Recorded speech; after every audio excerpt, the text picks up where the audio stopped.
जो प्रेसिडेंट जी का special assistant होता है प्रेसिडेंट जी से कहता है कि कोई बाहर आपसे मिलने आया है, आप मिल लीजिए। प्रेसिडेंट जी जो होते हैं अपने स्पेशल असिस्टेंट से कहते हैं कि जिसको मैं नहीं जानता तो तुम उसे बाहर जाने के लिए कह सकते हो, मैं उससे नहीं मिलना। स्पेशल असिस्टेंट प्रेसिडेंट से कहता है वो आपसे कुछ ज़रूरी बात करना चाहता है, उसे कुछ ज़रूरी बात करनी है। और वो ये भी कह रहा है कि अगर आपने उससे वो बात नहीं करी तो आगे चल के आपको अपनी बात का काफ़ी ज़्यादा पछतावा होने वाला है। प्रेसिडेंट जी कहते हैं चलो भेजो उसको, मैं भी तो देखूँ आखिर क्या पछतावा होगा उससे ना मिलने पे। तो असल में ये जैनिस रहती है जो कि आने के बाद कहती है प्रेसिडेंट जी तो आखिरकार आपने मुझे अंदर आने दिया। प्रेसिडेंट जी यानी विंसेंट कहता है तुम्हारा यहाँ आने का पर्पस क्या है।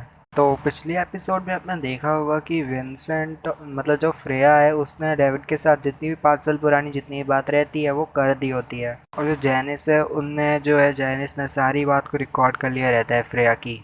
तो ये एक तरह का एविडेंस है जिससे पता चलता है कि जो फ्रेया है वो विंसेंट की ही वाइफ है, या बोल सकते हैं 5 साल पहले विंसेंट को जो लड़की मिली थी वही फ्रेया है। जैनिस कहती है विंसेंट मैं यहाँ आई हूँ क्योंकि मुझे तुमसे वैन वैन डील करनी है, मतलब उसको एक डील करनी है। विंसेंट कहता है आखिर तुम ये फ़ोन रिकॉर्डिंग ऐप मुझे क्यों दिखा रही हो, इससे क्या होगा। जैनिस कहती है ये बात जब बोलना जब तुम पूरी इस रिकॉर्डिंग को थोड़ा सा अभी इसकी स्टार्टिंग को ही सुन लो तब ये बात बोलना। यहाँ वो स्टार्ट करती है तो उसमें से फ्रेया की आवाज़ आ रही होती है जो कि बताती है 5 साल पहले जब एक कार जख्मी थी उसके अंदर हमारा विंसेंट था जब वो उससे मिली थी।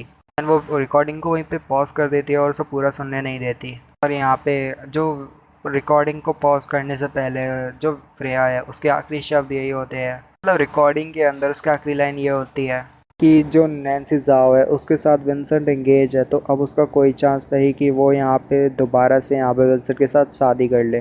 विंसेंट टेबल पे हाथ मारता है और खड़े होते हुए उसे चिल्लाते हुए कहता है आखिर तुम्हें ये कहाँ से मिला। तभी वो लड़की जिसका नाम जैनिस जो रहती है वो कहती है असल मुझे ये सुनाया में मिला था जब यहाँ पे फ्रेया और डेविड आपस में बात कर रहे थे।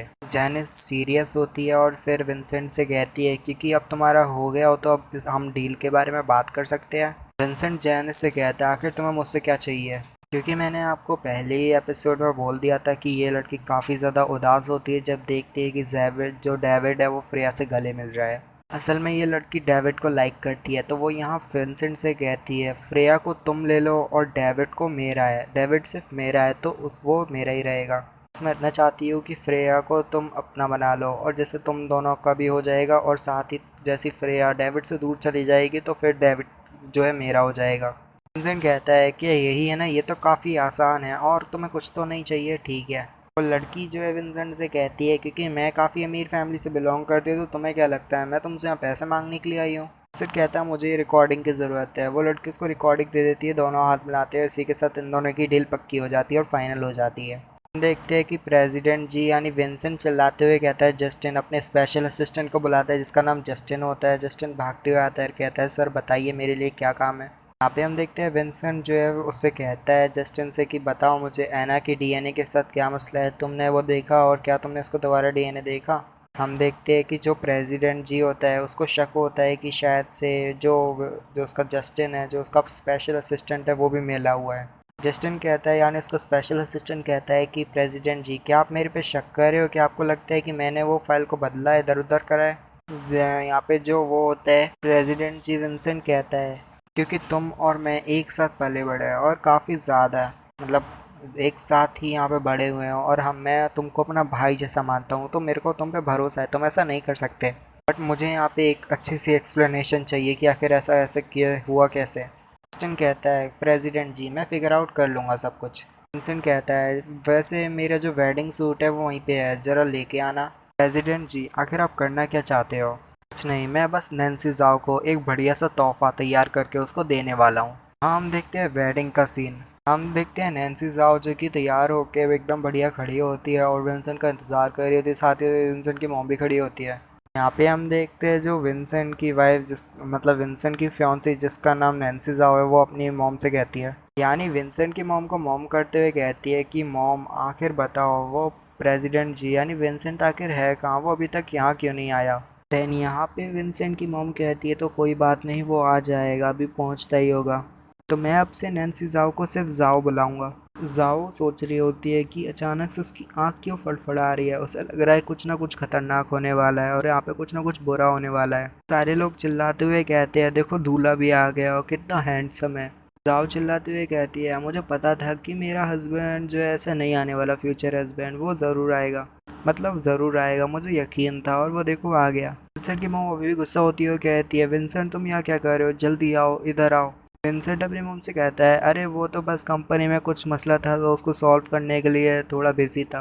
विंसेंट की मॉम उसे चिल्लाते हुए कहती है कि तुम्हारी यहाँ पे सारी कंपनी वगैरह ये सारा इम्पोर्टेंट है इस वेडिंग से, मतलब तुम्हारे कहने का मतलब है कि तुम्हारा जो भी वेडिंग से ज़्यादा इम्पोर्टेंट तुम्हारा काम है। जाओ कहती है मॉम ऐसा मत बोलो, उनको कुछ काम होगा तो इस वजह से वो थोड़ा देर हो गई होगी, तो ऐसे है उनको मत बोलो। फिर यहाँ पे उसकी मॉम कहती है विंसेंट की कोई बात नहीं, अच्छा ठीक है मैं मान लेती हूँ बात को। यहाँ पे हम देखते हैं वहाँ पे चर्च में कोई खड़ा होता है, यहाँ पे फादर फादर या जो भी होता है वहाँ पे वो खड़ा होता है, कहता है कि हम वेडिंग को स्टार्ट कर सकते हैं। विंसेंट और जाओ यहाँ पे आपस में एकदम दूल्हा दुल्हन बन गए होते हैं, मतलब अभी बने नहीं हुए होते, अभी तो बहुत कुछ रह गया होता है। और यहाँ पे वो फादर वगैरह जो भी होता है वो यहाँ पे कुछ पढ़ने लगता है और फिर लास्ट में आके वो कहता है क्या तुम दोनों एक दूसरे को अपना हस्बैंड वाइफ मानते हो, क्या तुम दोनों हमेशा अपने जीने मरने तक एक साथ रहोगे। विंसेंट साफ साफ यहाँ पे मना कर देता है और कहता है नहीं बिल्कुल नहीं।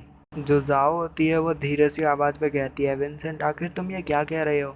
उसकी मॉम विंसेंट से चिल्लाते हुए कहती है कि क्या हो गया, तुम पागल हो गए हो विंसेंट पूरी तरीके से, तुम्हें पता भी है कि तुम खड़े यहाँ पे क्या कह रहे हो। विंसेंट भी धीरे सी आवाज़ में यहाँ पे उससे कहता है मुझे पता है कि जब मेरी डॉटर और एना का मैं अपने साथ भी वो जो डीएनए टेस्ट है वो करवा रहा था, तब मुझे पता है कि तुमने और तुम्हारी मॉम मतलब मेरी मॉम ने यहाँ पे कुछ ना कुछ झोलमाल किया है। और मुझे पता है तुम्हारी वजह से फ्रेया मेरे इतने ज़्यादा करीब नहीं आ रही क्योंकि तुम उसको डराती हो धमकाती हो।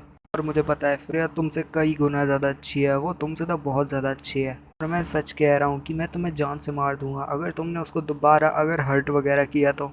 और उसे हर्ट किया तो बाकी की कॉन्सिक्वेंसेस को बर्दाश्त तुम्हें करना पड़ेगा और तुम्हें सारी कॉन्सिक्वेंसेस को बर्दाश्त करना पड़ेगा क्योंकि तुम्हारे साथ बहुत बुरा होने वाला है। यहाँ विंसेंट जाने लगता है और यहाँ पे जो उसकी वो होती है फियांसी, वो कहती है पीछे से चिल्लाते हुए जाओ कि ये विंसेंट मैं तुम्हें लव करती हूँ इसीलिए मैंने ये सब किया, मैं तुम्हें खोना नहीं चाहती। यहाँ पे हम देखते हैं विंसेंट चिल्लाते हुए सबसे कहता है वेडिंग यहीं पे ख़त्म होती है, तुम सब लोग जाओ अपने घर जाओ जाके टीवी देखो। कोई कह रहा होता है जीसस ये तो बहुत ज़्यादा एम्बैरेसिंग है ब्राइड के लिए। विंसेंट की मॉम यहाँ पे चिल्लाते हुए कह रही होती है विंसेंट कहाँ जा रहे हो, रुको यहीं पे।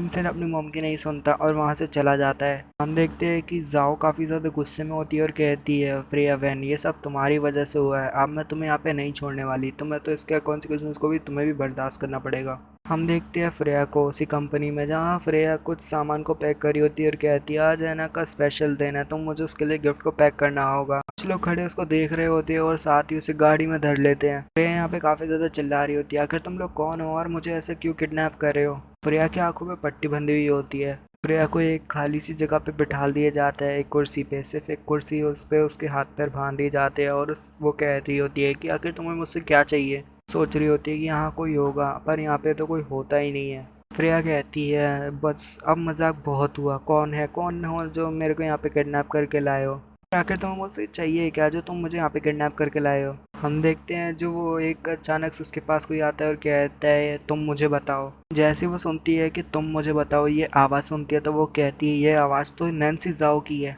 फ्रेया के सामने उसे लगता है नैन्सी जाओ है और वो उसे कहती है कि मुझे लगा तुम मुझे भूल गई।